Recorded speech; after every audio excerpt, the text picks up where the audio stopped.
Serious. What's a secret you will take to the grave, but don't mind telling on the internet?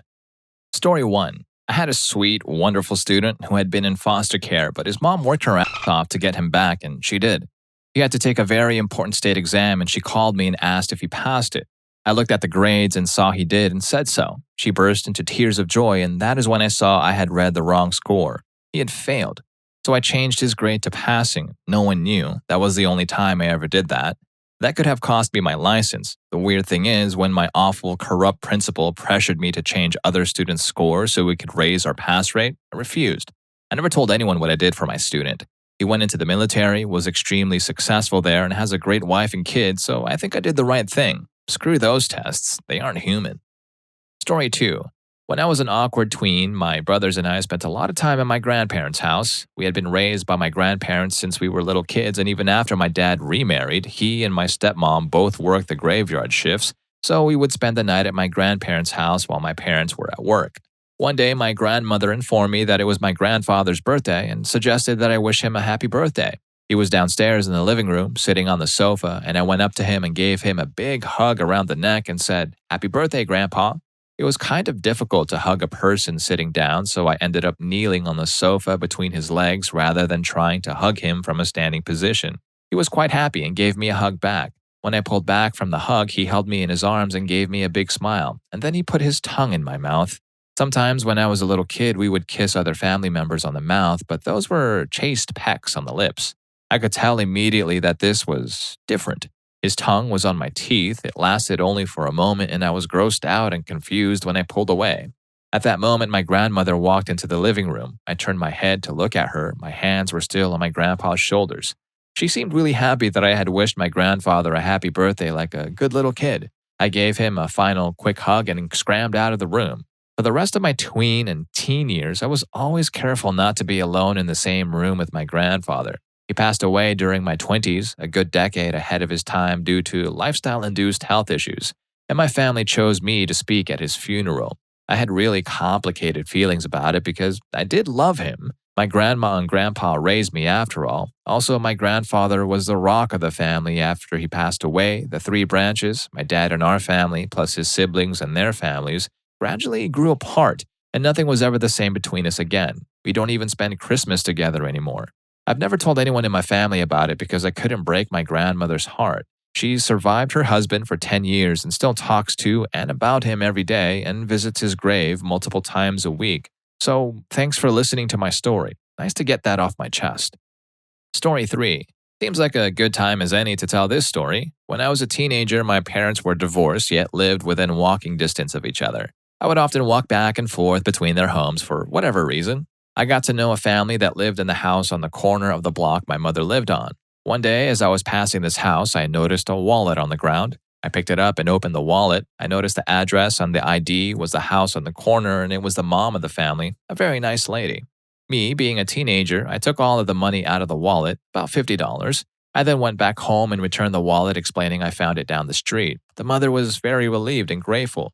What always weighed me down was a few weeks later, I passed a corner house, as I often did, and the lady stopped me. She wanted to thank me for returning the wallet and handed me a $50 bill. I tried to refuse it, but she insisted.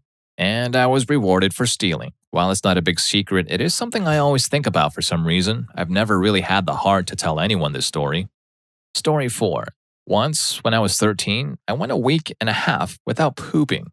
I was on a camping trip and something must have happened with the drinking water or my digestion. Took laxatives, but nothing worked. My stomach was killing me, but nothing would come out. Then one evening after dinner, I felt it coming. I knew this was it. I bolted for the bathhouse, mentally preparing for the epic event. When I finally waddled in, the stalls were all occupied. At this point, I'm freaking out. I'm literally going to crap my pants and be in the woods with no means of cleaning. I waddle to the private shower attached to the bathrooms, and my desperate mind starts solving problems like I'm Bradley Cooper in Limitless. Initially, I thought of just crapping on the shower drain and waffling and stomping through it, but I was not going to be that guy who ruined the nicest shower in the woods for everyone. Like a bolt of lightning, I knew what I had to do, so I pooped in the only piece of clothing I could spare, my sock. Obviously, my stomach was doing better now, and I was hugely relieved.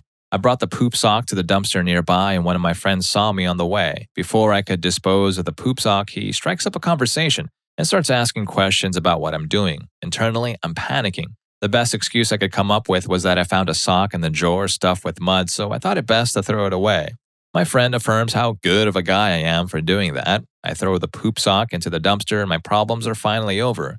Mud in a sock is a ridiculous story, but there's absolutely no way he could have guessed that the real situation was much, much more bizarre. I've never told a soul about this until now. I never will again.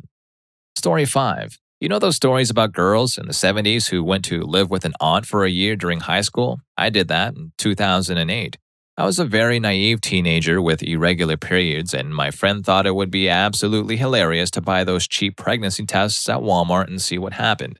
We laughed the whole time until one of them was positive. We couldn't remember which was which, so we got 2 more and it turns out it was mine. That was when it dawned on me that I had hooked up. My school did not offer any kind of sex education, and my parents were useless in that regard. I panicked and swore my friend to secrecy. I basically put it out of my mind until my clothes didn't fit anymore. I was always close with my older cousin, and we were talking on the phone one night when she asked how school was going, and I just dumped all of it on her.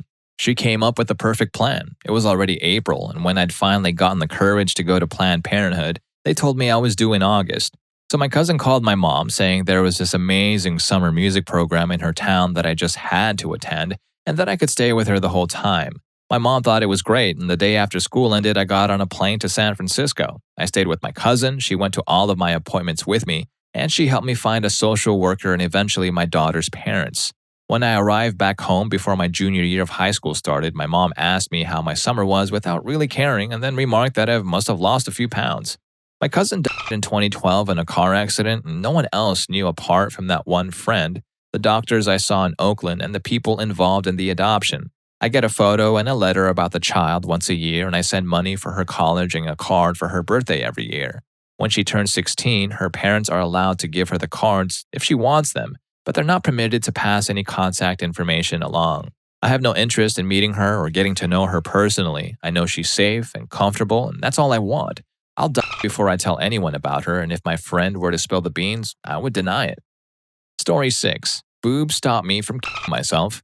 No, really, I was suicidal in college and had made up my mind that I was going to overdose later in the week. While on my way to pick up the prescription that I would use for the deed, I ran into a friend from last year and added her on Snapchat so that we could keep in touch. She ended up snapping me about 30 minutes later, and the first message she sent me was about her boobies. Now let me tell you, they were some grade A boobies too. Obviously, she wanted to smash. Over the next few days, we went back and forth about finding an opportunity to get frisky. Mind you, we were both on campus and went to a Christian school, so we couldn't just walk into each other's rooms. Basically, it ended up dragging out for a week. We never ended up smashing, but during the next week, a spot opened up for me at the school counseling center, and I was admitted to a hospital when the counselor quickly realized I was suicidal. So yeah, boobies saved my life. Story 7. My mother is cheating on my father. My father is cheating on my mother. They both know I know this, but made me promise not to tell the other parents. Parents are fucked up sometimes. Story 8. My dad paid my mom $1,500 for full custody of my youngest sibling. Not only would this be a massive blow to my sibling, but my dad remarried quite quickly, and the new wife is the very definition of an evil stepmom. If my sibling knew that our mom gave her up for such a small sum of money and the trade-off was 5+ years of abuse, she would be destroyed. Story 9. So my grandfather had a hand in making one of the World Series' trophies back in the day. He never got any credit, but we have photos and parts from his prototype. When I was a teen, I added what I knew to Wikipedia since, well, why not? Although I believe it's gone now. Funny story, I ended up being quoted in newspapers all over the country. Proceed to a few years later, I get a call from my mom who was almost in tears of joy. She found that wiki page and was freaking out. She was so happy he finally got credit. She ended up making really fancy shadow boxes of the wiki page printed out, copies of the photos, and other baseball stuff. She made one for each of her siblings. I've had to just bite my tongue every time I go over there and see this thing hanging prominently in the living room. Story 10. I sharted on a New Year's party bus a few years ago. I thought it was just a fart, but it was a small shotgun blast of fluid. I stayed calm and threw away my undies at the next bar. Luckily, there was little or no shit on the inside of my jeans, and I was able to continue the night with no one aware of my poop crime. Story 11. My first car accident back in high school was not because I swerved to miss a deer like I told my dad and the police. I actually tried to pull the emergency brake and do a 180 while going 50 miles per hour downhill. Had I gone off the other side of the road, I would have gone down a 50-foot hill and into the river, and that was the last time I ever tried anything like that. There just so happened to be deer tracks in the mud near the ditch where I ended up. I avoided a ticket, and my dad paid to fix my car.